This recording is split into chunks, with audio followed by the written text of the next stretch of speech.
Hey guys, I'm Stephanie and this is Steph Stove, and today I'm going to be making you a great meal that is meatloaf.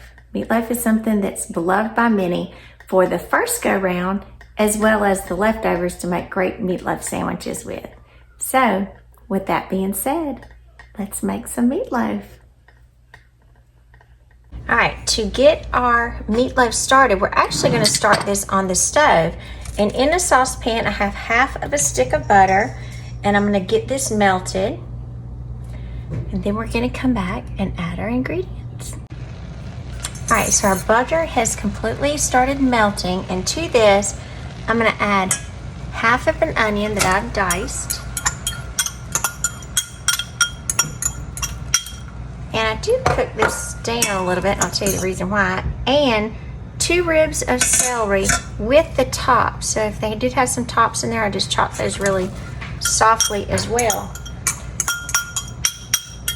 We're gonna cook this, kind of be what you refer to as our aromatics in there.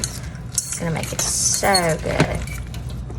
And to this, while it's cooking, I've got 1 tablespoon of minced garlic.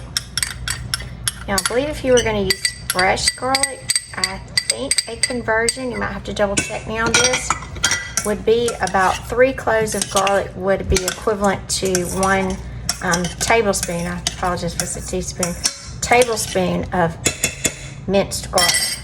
And I'm going to put these together and saute these just until cooking them until they're soft. Mainly excuse me. The main reason that I do this is because my husband really doesn't like onions. He doesn't mind onion flavor. However, he doesn't like to crunch them, is the big thing for him. So if I saute these in butter for just a few minutes, it does make them just a little bit more tender and a little bit more palatable for him. So I do try to do that for him so he can enjoy it as well.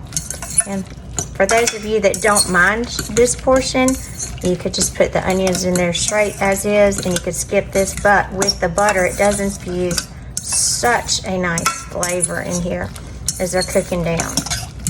All right, let's give these just a few minutes to saute and cook down, and we'll get the rest of our mixture going. All right, our aromatics have sauteed for several minutes, so it's time we're going to turn them off, and then let's go add these to our meatloaf mixture. All right, back at our sink, I have 3 pounds of hamburger meat that I have defrosted.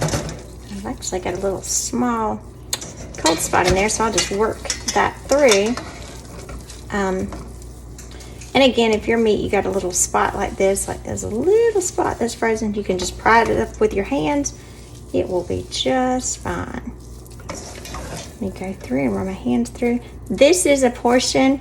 If you're not used to doing this with your hands, you are going to have to get your hands in it. So just be sure that you've washed your hands really well first, as well as when you finish. And there'll be no problems. Cooking is about sometimes just getting your hands in it and getting going. I can remember my granny would always make meatloaf, and she'd say you just have to dig in and get everything going. And there, just mash these last ones up. And I don't know if any of you will ever get an opportunity, but if you do, my family and I, along with 3 of our close friends, went together in the spring and we purchased a cow. And that was quite an experience where we went through and we had to bid on him live. And then after we won the auction, there were several. It was actually from the local FFA from one of the high schools in our county, and they were responsible for raising a cow and then bringing it to auction. And so, like I said, my family, along with 3 of our close friends and their families, we went together and we bought a cow. He was 1,440 pounds. He was a big, healthy boy, and I can honestly tell you, the meat, which this is some of it, from that cow is better than any hamburger meat that I've had in my entire life. Just delicious. So if you ever get that opportunity, I would encourage you to do it. It's a fun thing where you get to pick out your own animal. I actually took a picture with me and the cow right after we bought him. And then the next picture I had of him, he was in the freezer, so that was quite funny too. But anyway, it's just the circle of life. So, to this, I did tell you when we were on the stove that we had our aromatics, so I am going to add this to our hamburger meat. Remember, this was half of an onion, 2 ribs of celery, and I did include the tops if you have the tops on your celery, because I know sometimes when you get them, they may be just the ribs of celery with no tops to it, and that's fine. And it was sauteed, put my hand in there, with half of a stick of butter to give it some extra good flavor, because who doesn't like that? So to this, I'm going to add 1.5 cups of panko breadcrumbs. Let me wipe my hands off real quick. And to our panko, normally I prefer to use Italian seasoned panko, but as you would know, I didn't have that option when I went to the store. So I did buy plain ones, and if so, you can just add some Italian seasoning. And I'm just gonna do a couple of shakes on here just to flavor it well. And you know, that's always an option that we have. So, add my breadcrumbs. And again, this was panko breadcrumbs. 2 eggs. And then I'm going to add 2 teaspoons of Worcestershire sauce for some extra flavor.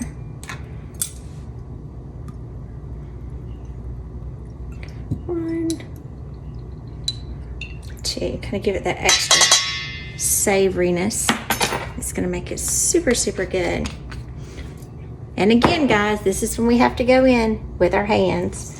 So I'm going to move this to the side, and I'll just mash this up. It's kind of a unusual process. I remember when my daughter was young, we would do stuff like this. She would just, she thought this was too funny to mix it with her hands. And like I said, when she was really small, she really liked it.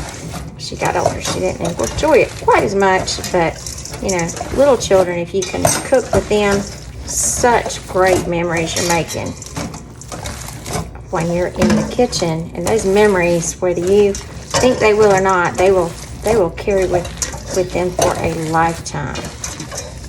So we're going to work this together. Just kind of mash it together. Blend it really nicely. And no, I never take my jewelry off when I do this. I know I can have somebody with a comment, I never take mine off. Just clean it really well. You know, some people are in the habit of when they go in the kitchen taking their wedding rings off and stuff. I've been wearing it for a long time, so it just stays. It's just part of me. Mix that together. Just bind it up. Now, if you didn't have breadcrumbs, you could always use Ritz crackers, saltines. I know my granny, when she would make this, she always used saltines because that was just her, I guess, cracker of preference. I didn't have any, so that's why I used the panko, and I think the panko works very well, so it's just something that I continue to use. And again, I'm just doing this until I think everything is well incorporated. Just see kind of knuckle prints in there. It's always kind of fun. All right, it looks like it's pretty well incorporated. Let me move this to the side and get washed up, and we'll move on to our next step. All right, as we're getting ready to put the final touches on our meatloaf, I'm going to make the sauce that should go over the top. We're going to do a little something extra with it as well. It is 2/3 of a cup of ketchup, and to this we are going to add 2 tablespoons of just regular. This is just regular. I think this is French's mustard. Could be great value. Who knows? We buy them both interchangeably, and to be honest, I did not look which one it is. 2 tablespoons of light brown sugar. And we are just going to mix these two together with the ketchup. Because traditionally you think meatloaf always has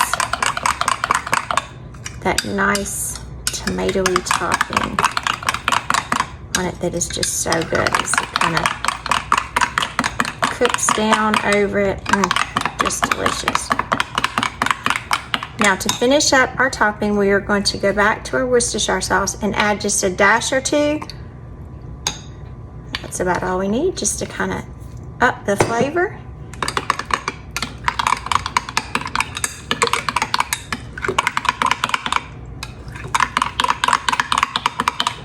Alrighty, we're almost ready to put it together.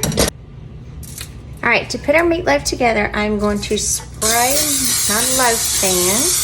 Spray it really well. Then I'm going to take approximately half, and again, I'm just going to guesstimate on this. Put this where you can see it. All right, so we're going to come in and we're going to layer, and again, my mixture, I'm just going to come down the middle, and approximately half of the mixture I'm going to put in first. I'm going to spoon in just a little bit of this sauce on the bottom.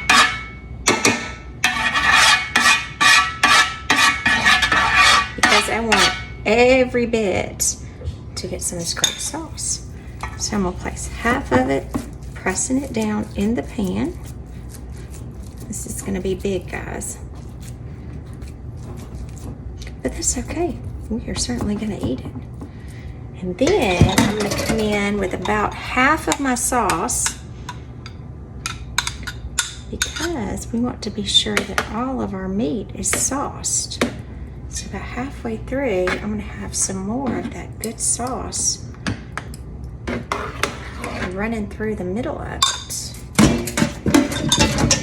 And then I'm going to take the remainder of my meat and press it down, and some of it from the middle will start coming at the sides, which is perfect because it's just going to infuse the top really well. Get in there. And we're trying to mound it up so it looks a little prettier. Pat it down.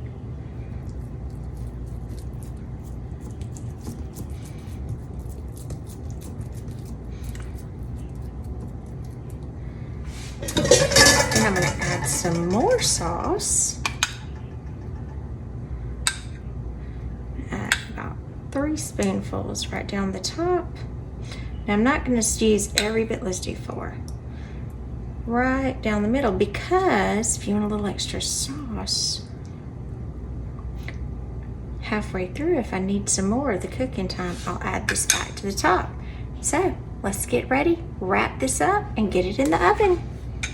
As we get ready to place this in the oven, guys, I do have my oven preheated to 350 degrees, and I have, this is like a lasagna pan that I have placed some aluminum foil through the middle, and I'm going to lay my loaf pan in here in the center of it, and I'm just going to wrap to cover it during the first 45 minutes of cooking. All right, after we've wrapped this, we are going to put this into the oven. Again, it's going to cook at 350 degrees for 45 minutes. And at the end of the 45 minutes, we're going to take it out, drain the juices, and then put it back in the oven. Here we go. All right, our meatloaf has been cooking about 45 minutes. I'm going to take it out of the oven, and then we are going to drain off any of the extra juice that is coming from our meat and return it back to the oven. So let's look and see carefully. Ooh, hot. All right, let me pick this up, guys. I'm going to take it over to the sink and drain it off. Here we go. This could almost be a 2-person job. All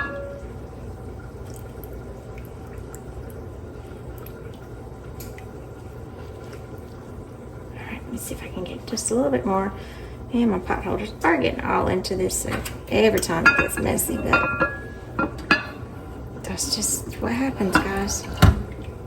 It's just what happens sometimes. Alrighty, here we go. I'll put it back in the pan. And do be careful because it is hot. This time we'll put it back in the pan and I'm going to leave it uncovered and we're going to bake it an additional 30 minutes. And as you can see, the liquid that came off, I probably ended up with, I would say, not much more than half of a cup. And most of this I test too because the type of meat that we had, remember I did say that this was a cow that we had butchered, and there's not as much excess fat in it. So our timer just went off. Ooh, it is hot in here. Here we go. It's our amazing meatloaf. Oh, it smells so good. There it is. Oh, beautiful meatloaf. I'm Stephanie, and this is Steph's Stove. For tonight we made amazing meatloaf. Remember, if you try this, drop me a comment and let me know. And let me know where you're watching from. And don't forget to subscribe. Have a good night.